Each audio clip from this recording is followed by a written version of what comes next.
so this is for a paragraph. Does everybody have this? Так, это для абзаца. Все это уяснили, да? Now we want to Абзац. erase that and let's Это все put для that абзаца. there for a section. И теперь мы это сотрем, и сейчас будем писать, как исследовать целую секцию, да? То есть несколько абзацев вместе. Есть понимание, поэтому да? мы уже все, да? So, are we done with that?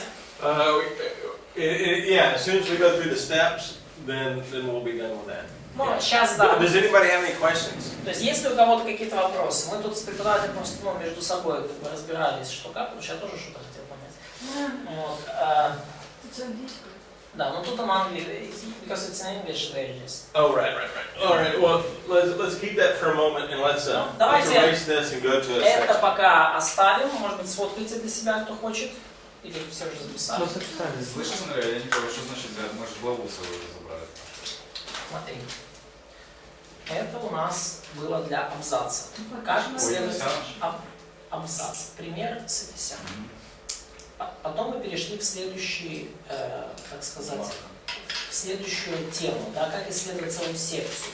Секция — это несколько абзацев вместе. То есть глава, как вы Ну, не совсем, не всегда глава, но несколько абзацев вместе. Мы сделали практический пример. Сейчас мы сделаем, как исследовать секцию, уже распишем весь алгоритм. Подобно тому, как исследовать абзац. Понятно дело? Okay? І ми ж не всю 11, ми тільки до 26. Да, это секция нам, да, то есть давайте, что у нас были, он говорит параграф, да, и в принципе можно говорить параграф, но мы говорим абзац, поэтому я использую этот термин. И есть секция, это несколько абзацев вместе. Просто чтобы у нас были термины. Alright, so our first point is read the section. Итак, наш первый пункт. Прочитайте секцию целиком. Now, once again, in reading skills, we want to read as if this was the first time we ever read it. Я пишу S, да, целиком. И опять же, касательно наших навыков чтения. Читайте так, как будто читаете в первый раз. Now, the second step is to choose a title И второй шаг – это придумать название. for each paragraph. Придумать название каждому абзацу. Now, as you go through the process, you may want to change your title. И по мере вашего изучения вы можете менять эти названия. But this is your first step. Just Но write это down ваш the первый title. шаг. Просто, Or second step, I guess it is. ну да, второй шаг. Просто дать какие-то краткие вот такие названия, как мы здесь добавили. Да? Каждому абзацу. Now, the third step is to relate it to the paragraph before and after. Relationship. Section or paragraph? Или The paragraph. How each paragraph is Ага. related. Связать абзацы друг с другом. Понятно? Определить, как абзацы связаны друг с So другом. you'll go through each of your paragraphs in the section То есть вы проходите через каждый параграф вашей and ask how секции they're related. и задаете вопрос, как они друг с другом связаны. Да, третье. Связать абзацы. Before lunch. Ну, это вот то, до чего мы добрались, собственно, до обеда.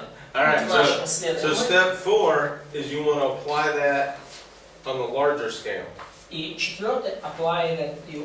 How does this section relate to Mark chapter 10? Ага. And how does this section apply to Mark chapter 12? Связать секцию с предыдущими и последующими секциями. То есть наш следующий вопрос будет, как это связано с Марка 10 главой и Марка, допустим, там 12 главой. So this would be relate the paragraphs and this is relate the sections. Связать секцию. The class exercise we're going to do is going to help with that. We'll do the И next. упражнение в классе, которое мы будем делать, оно вам поможет. Понятна речь, да? Так, ну конечно. Now, when you're doing this step, here's what you want to think about. И когда вы делаете этот шаг, вот о чем вам надо размышлять. What does the lesson of this section add to the book? Что урок этой секции добавляет к книге в целом? Is anybody familiar with what Mark is about? Кто-то из вас знаком вообще, о чем в целом книга Евангелия от Марка? Jesus is servant. Jesus is servant. And so if we are to imitate Jesus, what are many of the lessons geared toward? И если нам нужно подражать Иисусу, то к чему на что будут направлены большинство уроков книги? If Jesus is the perfect servant, Если Иисус совершенный слуга, and we're to imitate Jesus, и нам нужно ему подражать, what are we as Christians going to learn from the book of Mark? что мы, как христиане, должны вынести для себя из Як книги бути Марка? собою. How to be servant. How to be a good servant. Как быть хорошим Notice слугой. our last point was an individual point. Обратите внимание, что последний пункт, да, последним самым абзаце, переход на личный уровень. На практику. And notice what we have Практика. here. What's the Russian for these? Но, то есть, обратите внимание, что мы здесь видим, да, плохой плод, или нет плода, или снова, плохой плод в храме, и на смоковнице нет плода. So now knowing that the book of Mark is about a servant, И теперь, зная, что вся книга Евангелия от Марка, она о Иисусе как слуге, does this now help relate this section to the book? помогает ли это вам связать вот эту секцию со всей книгой? Because a servant is to produce. Потому что дело слуги что-то производить, что-то приносить какой-то плод. And what's our key production there at the end? И какое, как мы здесь видим, какой наш ключевой плод, что мы должны производить в нашей жизни? To forgive, forgiveness. To pray for forgiveness. Молиться за прощение. Yep, very good. Yep. So this is our step is to, as we're connecting sections. То есть вот это наш четвертый шаг, связать секцию с другими секциями. We want to ask the question, how does that lesson add to the book? И мы задаем вопрос, да, что урок этой секции добавляет к книге в целом. Another way to say that is what would I miss out if this section wasn't there? Или, да, что бы я упустил, если бы этой секции здесь не было? And so those are your thoughts in this step here. Это вот мысли, да, на этом шаге.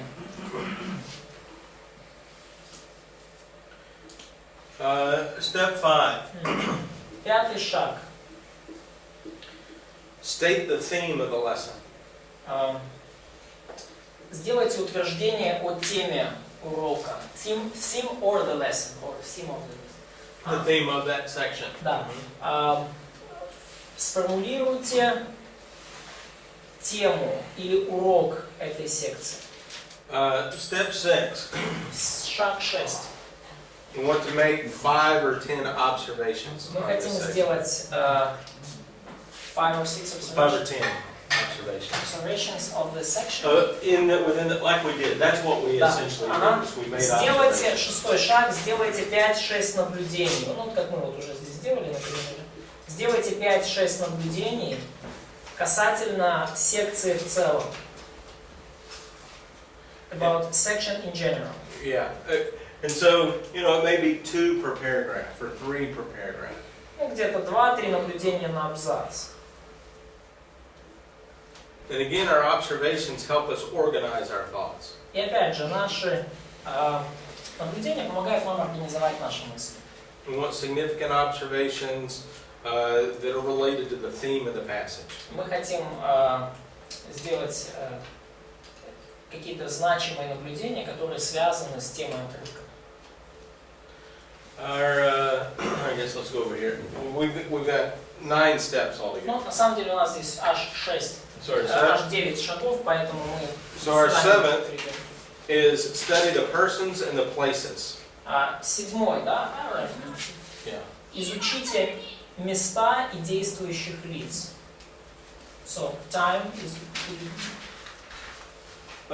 Persons and places. Изучите места And so we've got и действующих лиц. we're basically in Jerusalem and in the temple. Ну, в нашем случае, да, здесь это Иерусалим, в храме, вот здесь вот. We have Peter involved, and obviously Jesus. Мы видим, что как-то участвует Петр, Иисус. And then we have an odd group of people called the money changers. И потом у нас, помимо них, есть еще такая странная группа людей, называется менялы, да, ну или And so when you, разносчики. you see that, you might want to do research on who are these money changers. И вы их увидите, и может быть у вас возникнет вопрос, а кто такие эти менялы? How does that contribute to this section? И что это вносит в данную секцию, в данный отрывок? And so this is a point for further research. И вот это пункт для будущих исследований. Now, step 8, you want to record your questions or your difficulties. Стих 8. Запишите ваши вопросы. О, у нас будет много. Ваши вопросы и трудные места. Ну, где есть недопонимание. So, yes. При этом исследовании у нас нету цели каждый стих объяснить. So during that investigation, we don't have a purpose to explain each verse. Yes. Correct. No. Да. No. Нет. Not each verse. Нет, Where не it's кажется. a bigger picture. Картину. Большую картину. Да. And so, what we did was observation still. То есть все, что мы, чем мы пока занимаемся, это все еще наблюдение. Now, obviously, we were working our way toward interpretation as we talk. Ну, конечно, по мере того, как мы это будем все проговаривать и изучать, мы уже прокладываем себе путь к толкованию. But this is an observation step. Но это все еще шаг наблюдения. So this is going to be leading you to the next step, which is interpretation. И вот это вас приведет уже к следующему шагу. И следующий шаг – это уже… Well, step 8. These difficulties and these questions. Да, то есть 8-й шаг вас потихоньку уже будет вести к толкованию. So an example of some questions or difficulties would be, what's a fig tree? Пример вот таких трудных вопросов и мест. Вообще, что такое смоковница? The fig tree is the main character, essentially. Смоковница тут, кстати, главное действующее лицо. So we would want to go to the Old Testament. То есть нам нужно обратиться к Ветхому Завету. You may want a farmer's almanac or something on fig trees. Может быть, вам нужен какой-то журнал по фермерству, чтобы понять, что такое смоковница. Another question would be, where is this quotation from? И второй вопрос будет, откуда взята цитата Иисуса в храме.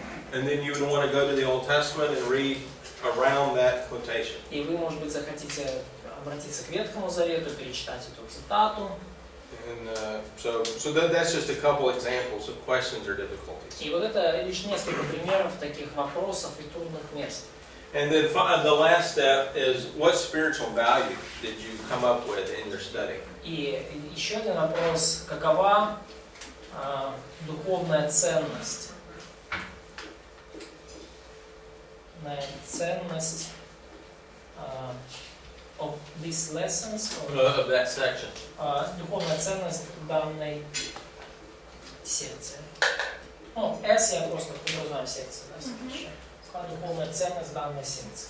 And then you may want to, in this step, you may want to ask, what does it look like to apply this lesson in my life? И на этом этапе вы можете спросить, что будет, если как будет выглядеть применение данной секции в моей жизни. 8 это уже толкование у нас будет. Нет, 8 это просто вы записываете ваше… Понятно, тут хоп уже применение без толкования. Толкование это под 8 или где? So, is it kind of interpretation or it's still gathering of information and so? This is gathering up our problems. То есть на 8 этапе мы все еще собираем просто проблемы, которые у нас есть на этапе наблюдения. So this is our process. Now Вот это наш процесс наблюдения секции. Okay, so let's work on charting for just a few И moments. давайте сейчас поработаем над диаграммой. Мы это будем называть диаграммой. Я долго пытался найти слово, но диаграмма. I have a couple examples of charts, so let's just show these first. Примеров диаграмм, поэтому я вам сейчас их покажу. Так, это вам надо еще, у вас все записано? So the book of James. Вот книга нашего дорогого брата Якова.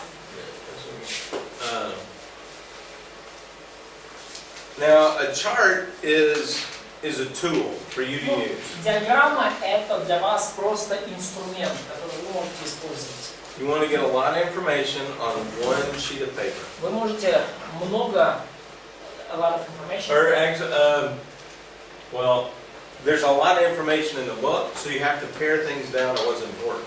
Да, то есть вы можете многочисленную информацию, которая есть в книге, свести к основным моментам, которые размещаются на одном листочке. The idea is this one sheet of paper helps you with the whole concept. Идея в том, что один листочек бумаги помогает вам разобраться во всей концепции книги. So in this one, for example, now И в данном, this is a trash can. вот это вот мусорный бак. I would like a dead body better, but that's okay. Мне больше понравилось мертвое тело, но вот ладно, пускай будет так. And what flies around death И is что flies. летает вокруг здесь, это вот мухи. And so Что in the book летает of вокруг James, всего мертвого мухи. there's several things that he mentions that are signs of death. И Dead works. в течение всей книги Якова он упоминает некоторые вещи, которые являются знаками смерти, дела смерти. There are positive things he mentions that are signs of works. Signs of Works of doctrine. Works works of truth. of truth, да. И есть другие дела, которые упоминаются, которые как дела праведности, дела истины. And, Мертвые дела и дела истины. and the theme of the book is there in the middle of chapter 2. И основная тема книги, она в центре 2 главы.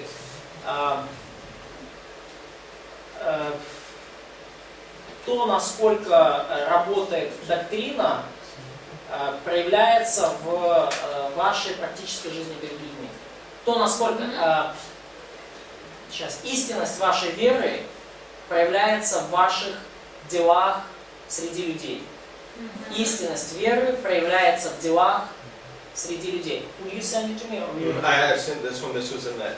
Да, то есть, Вот это есть? да, у вас в презентациях, которые пошли ВКонтакте, это есть. Вот.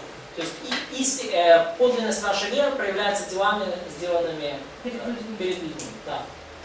So here's another one, Galatians. Вот еще один пример. Книга Галатов. So we have a picture for 2 chapters То есть есть вот иллюстрация, картинка для 2 глав. and a theme of 2 chapters. И тема 2 глав. And we have a picture for 2 chapters. Есть еще одна картинка для следующих 2 глав. And we have a theme and a key verse. Тоже тема и ключевой стих. Should I just find it? Well, just a critical verse. Just that's all they need to know. Да, то есть ключевой стих Галатам это 2:16. Однако же узнав, что человек оправдывается не делами закона, а только верой в Иисуса Христа, и мы уверовали в Христа Иисуса, чтобы оправдаться верой во Христа, не делами закона, ибо делами закона не оправдывается никак. So we have 2 chapters and a picture. И опять же, есть 2 главы и картинка. So what this says is personal, doctrinal, practical. Да, то есть и первые 2 главы это более личные, вторые 2 главы они доктринальные, и последние 2 они практические.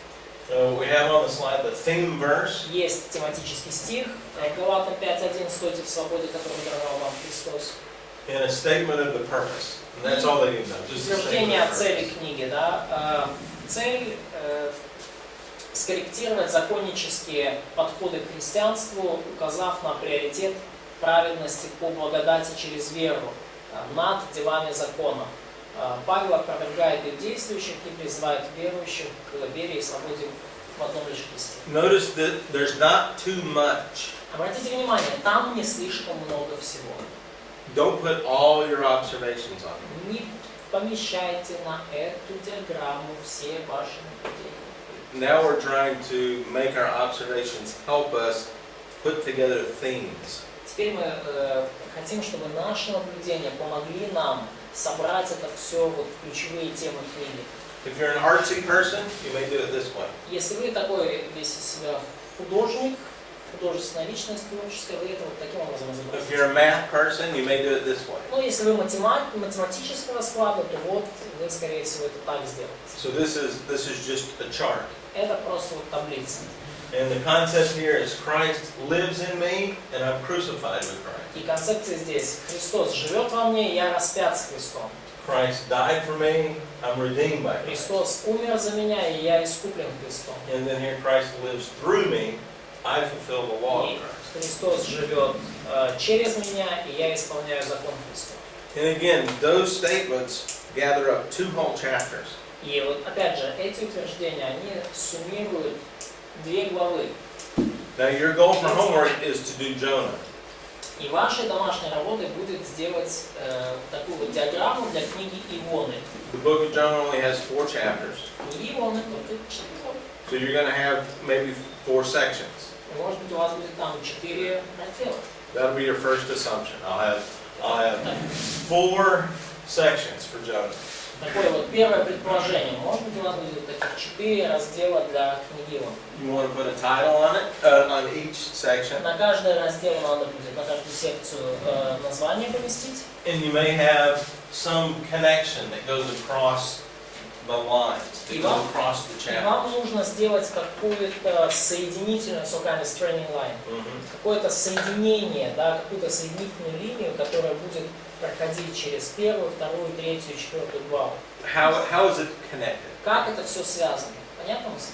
Да? You may put То a есть не 4 отдельных куска, да? Це як тема, це як влада була. Something like theme, like that was authority. like a key verse. Да, ключевой стих, да, или да, власть. In a purpose statement, maybe. Или утверждение цели, да, то есть как бы, утверждение цели книги, да, то есть цель книги. Here's another one. This is the book of Proverbs. Ну или вот книга притч. So notice Proverbs is 31 chapters. Обратите внимание, в книге притч 31 глава. And you know how many Proverbs there are in the book of Proverbs. И знаете ли вы, сколько притч в книге притч? But this is very simple and it's clean. Да, их много, да. Но вот это очень простой и очень ясный. Вот. Что? Clean. Huh? Очень простой и ясный, очень очищенный от всего план книги притч. So the thing here is character focus and conduct focus. То есть первые вот 9 глав здесь фокус на характере, а потом в главах с 10 по 22 фокус на поведении. And that's really all that's there. Ну и это по сути все, что там написано. Let's see. And so again, 2 Thessalonians has 3 chapters. Книга второе послание к Фессалоникийцам, там 3 главы. The key theme, the day of the Lord is near. И ключевая тема День Господень близок. And each chapter has one concept related to it. И в каждой главе есть одна концепция, с которой она связана. And there's a relationship between each chapter. И есть взаимосвязи между каждой главой. And then of course there's a picture. Ну и, конечно, Artsy people out there. картинки, да, и видно, такие очень творческие люди делали эту диаграмму.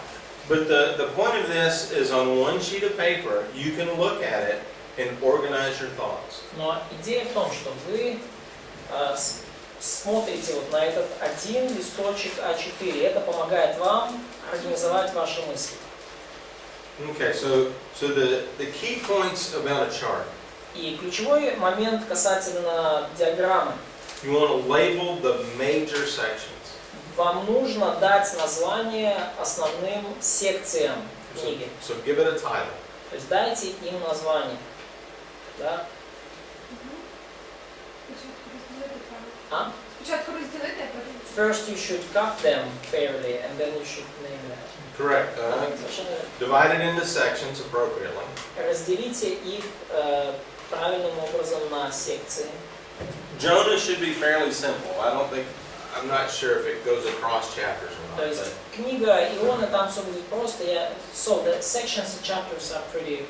I think that's how it's going to turn out. В книге Ионы так, скорее всего, у вас получится, что секции и главы будут совпадать. Да, то есть вам будет проще. So divide it into sections and then give a title to each section. Поэтому разделите на секции и дайте каждой секции название. The second point is to visualize the concept. И второй момент в том, чтобы визуализировать концепцию. And so with this visualization, either put a picture or a word or a connection. И с этой визуализацией, для того, чтобы визуализировать, это либо какая-то картинка, либо какое-то слово, либо какая-то взаимосвязь, то есть чтобы оно было видимо. Give yourself something that you can look at and remember. То есть сделайте что-то, на что вы можете посмотреть и запомнить. Now the third point is keep it simple. И третий пункт упрощайте. Делайте проще. Now, when we went through the 17 laws of literary structure, И после того, как мы с вами прошли через 17 законов литературной композиции, the intent was not to put 17 arrows on your chart. и цель была не в том, чтобы у вас на вашей диаграммке появилось 17 строчек. Don't go back to that list and try and find all 17 of those in the book of Jonah. Не пытайтесь там вернуться к вашему списку законов композиции и все 17 найти в книге Иона. That's just to help you come up with ideas on how the connections are made. Это просто вам в помощь для того, чтобы вы могли обнаружить, как выстроены в книге взаимосвязи. Jonah made the connections for you. You have to find out what he did. И Иона там для вас выстроил определенные взаимосвязи. Вы обнаружите, как именно он структурировал, собрал книгу. Now, I'll give you a couple clues with regard to the book of Jonah. И я вам несколько зацепок, подсказок дам касательно книги Иона. The genre of Jonah is a satire. Жанр книги Ионы — это, юмореска, сатира. It's not history and it's not biography. Это не история, это не биография. It's like comedy club, yeah? Yes, it's like comedy club. Да, это вот как, Exactly. comedy, как монолог в comedy club, stand-up comedy. Yes, it is. He's doing stand-up about himself. То есть это вот как Иона, как комик, да, в comedy club или Откуда телевизор. он взял это? Почему он так считает? So why do you think so? You'll find out when you read it. Когда прочитаете, это вы это Now увидите. here's a clue in the first chapter. И это есть зацепка в первой главе. Look at the active voice verbs. Обращайте внимание на глаголы, на активные глаголы, активного залога. The subjects of those active voice verbs are a wide variety of things. И The subject, обращайте there's a bunch внимание of на subjects. сказуемые, да, а подлежащими там будут самые разные вещи в грамматике, да? Сказуемое, понятно, да, что? Да, ну, активный глагол, да, который совершает действие. И вот подлежащими, да, там будут самые разные моменты, субъектами действий. So in the first chapter, make a comparison of what the subjects are doing. Compare all of those subjects. И в первой главе вот просто сравните, что там делают разные субъекты, разные подлежащие. And you can line them up on a page, obedient and disobedient.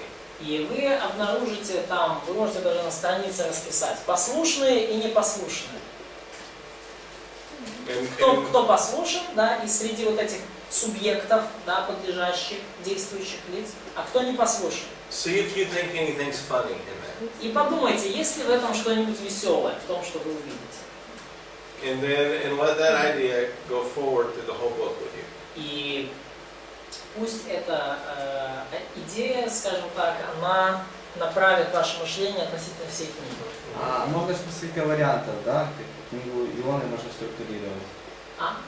Несколько вариантов, да, можно Could придумать. we come up with several options how to structurize the book of Jonah? So could they Oh, bring absolutely. several charts? Oh yeah, there's not one right answer. Но нету ни одного правильного ответа, поэтому вы можете принести несколько диаграмм, если вам хочется. Now another point on your chart. Don't put things on here that are unrelated. И еще один момент, связанный с диаграммой, не помещайте туда вещи, которые, не unrelated to the book, не связаны. Don't put all your observations on there. Проще говоря, все свои наблюдения туда не вываливайте. Just main things. Yeah, just main things. Самые главные вещи. This is a different tool than what we did in the previous assignments. И это совершенно другой инструмент. Он отличается от того, что мы делали в прошлом задании. То есть не надо здесь 45 наблюдений. And another point is be creative. И еще один момент. Будьте креативными, проявляйте творческие ваши. This is yours. Это ваше. This should reflect how you think, Оно должно отражать то, как вы мыслите. but it should also bring out the themes of what you're looking at. Но также оно должно выводить, указывать на то, о чем вообще книга. And just if you're gonna draw this as you read, do it in pencil first, tear it up, and do another one.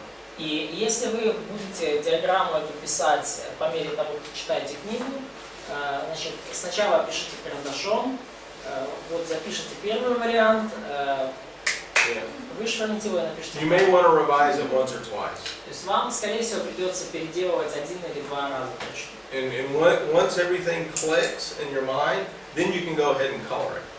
Whatever you want to do. Да, то есть сначала вы пишете простым карандашом, после того, как у вас вот наконец-то щелкнет в уме, что вот оно наконец-то то, после нескольких переработок, тогда уже можете раскрашивать.